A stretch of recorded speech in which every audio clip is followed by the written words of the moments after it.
Hello everyone. Today I just want you to read a story for you or for your kid.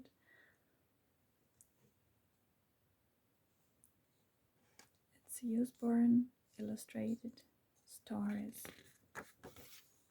Very nice book for your kids.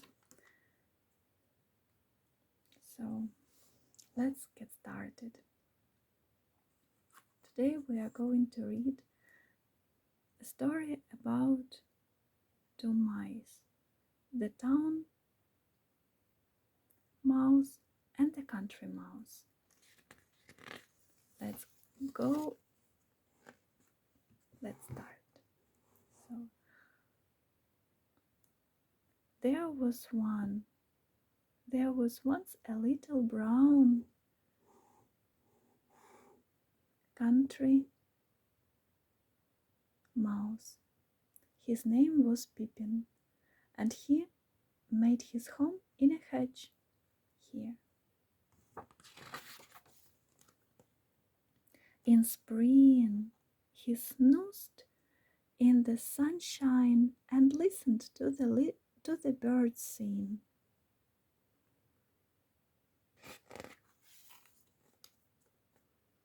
In summer, he nibbled on juicy wild strawberries and sweet green leaves.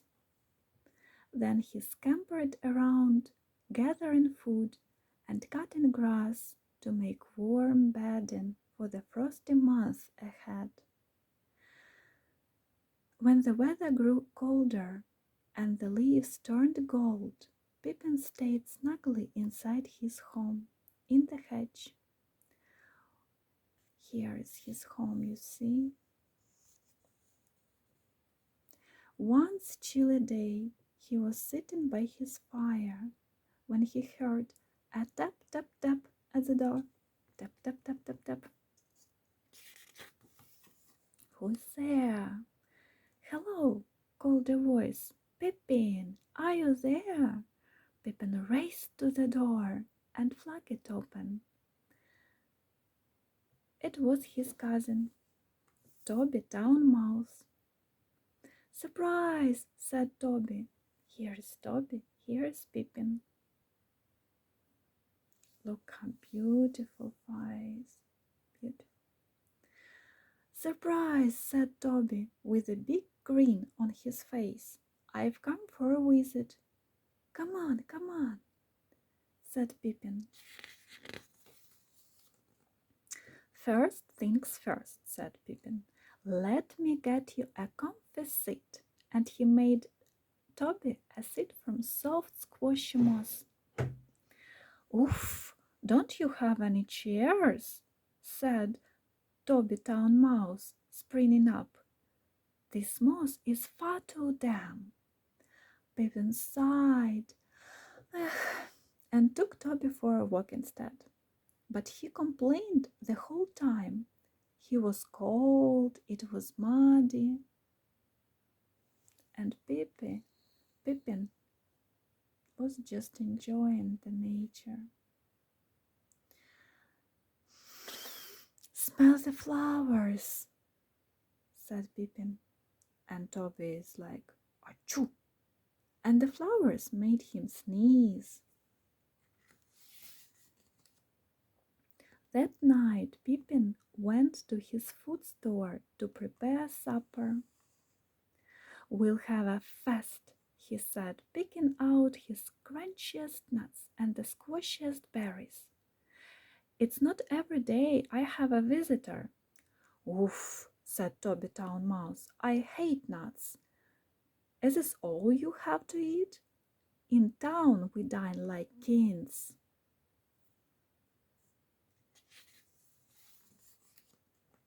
Really? Asked Pippin. He couldn't imagine kings had better food than nuts and berries. Why not come and see for yourself? Said Toby. The country is horrible, he went on. Believe me, once you've been to town, you'll never want to live in this cold, muddy place again. The next day, Pippin woke At dawn, he rubbed his eyes sleepily. Today he would see the town for himself. Toby had a big stretch. "Come on," he said, "we have a train to catch." Pippin ate quick breakfast of berries. "No toasts," said Toby, and they hurried to the station. Soon they heard the rattle-tattle of pebbles jumping on the railway line. It was followed by the chucking and puffing of a gleaming steam engine. "Here is the train!" cried Pippin. "Oh, my cheek and whiskers! It's huge!" The train came to a stop alongside the platform with a scratch and a snort. "Quick!" ordered Toby. Jump in that green bag." Here's this green bag. They wanted to jump in.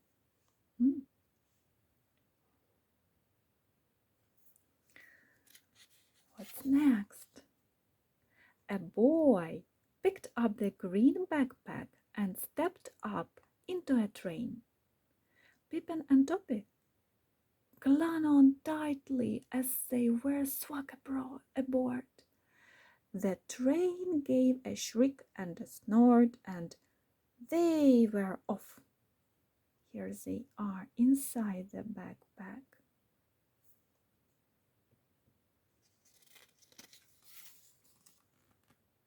Pippin looked out of the window excitedly.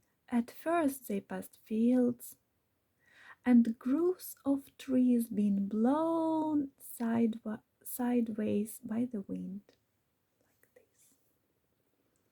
And Toby is sleeping, and this is Pippin. The train rumbled on. After a while there were no trees at all, just tall buildings and chimneys reaching to the sky. As the sky grew dark, the train stopped at last. Toby sat up. He twitched his whiskers and sniffed the air like this. "We're here," he said with a squeak. "I'm in town again." Who said that? Toby or Pippin? Toby, of course. "Home, sweet home," he says.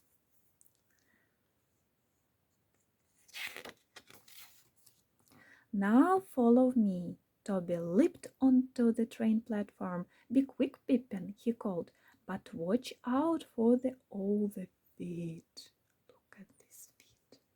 Oh, Toby is quite confident he is living in the town. And Pippin is a bit scary of all of this feet. The mice ran across the forecourt, out of the station, and onto a very busy street. Giant shoes thundered down around them. Pippin gasped. Out on the street there was so much noise, and all at once more noise than he had ever heard in his life. People shouted, cars rummed, horns beeped. It was a cacophony of chaos. Rum, rum, beep, beep, beep, beep. And the smells. Pippin sniffed burnt sausage and coughed on the smoky fumes from the cars. Out of my way. Everyone is giving the noises. Toby stopped at the front step of a grand building. "Welcome to my house," he said proudly, pointing his paws. Ignoring the blue front door, he beckoned to Pippin and led him through a small hole in a brick on the side. Following Toby, Pippin ran down dimly lit corridors under the floor, and up secret staircases behind the walls.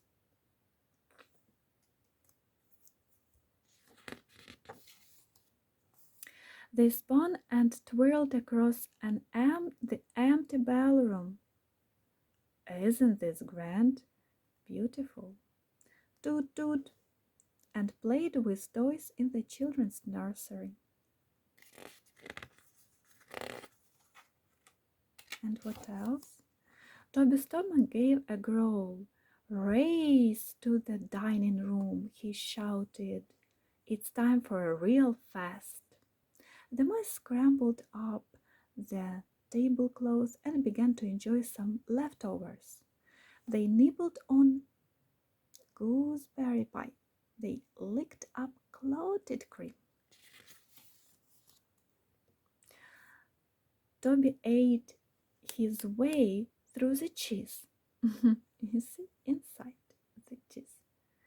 While Pippin dipped his paws in chocolate sauce. Ah, said Toby, I am nearly full. Hick, hick, hick. Pippin clutched his tummy.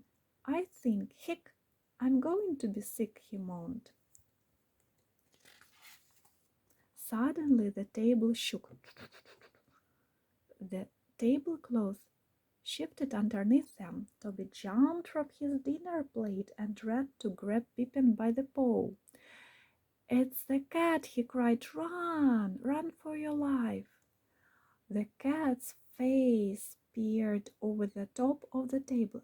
Hello, she purred, licking her lips. My dinner time, I think. Pippin was frozen in fear, transfixed by the cat's fierce claws, her sharp teeth, and pointed pink tongue. Come on, said Toby, dragging him away. They darted this way and that in their panic. The hungry cat pounced.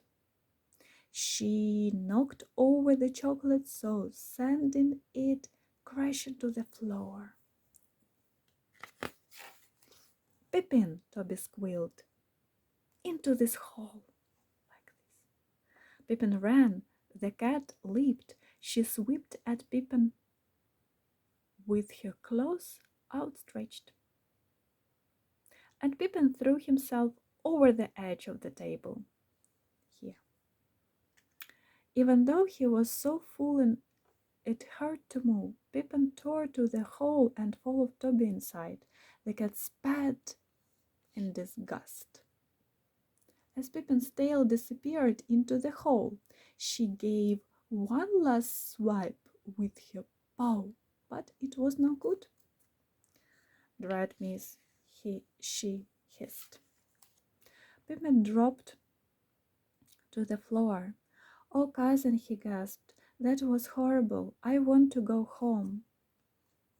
You can't leave yet, said Toby. Besides, you'll feel better after a good night's sleep. Just wait until you try my fine feather bed. But the next morning Pippin was still determined to leave. The town was noisy, smelly, and dangerous. He didn't even want to wait long enough for Toby to get up, so Toby gave him a map to the station. Goodbye, said Pippin. Thanks for having me. I'm going home, Pippin thought as he ran down the streets. Home, he cried, dancing in and out of the stamping feet. He hid in a bag to board the train and then gazed out the window, wheeling the buildings become trees. In the starry dark, Pippin finally reached his hedge. The only sound was the quiet hooting of an owl. He sniffed the sweet cold air and smiled.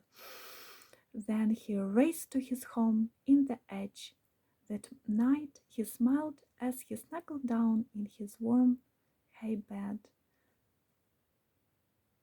This is life for me.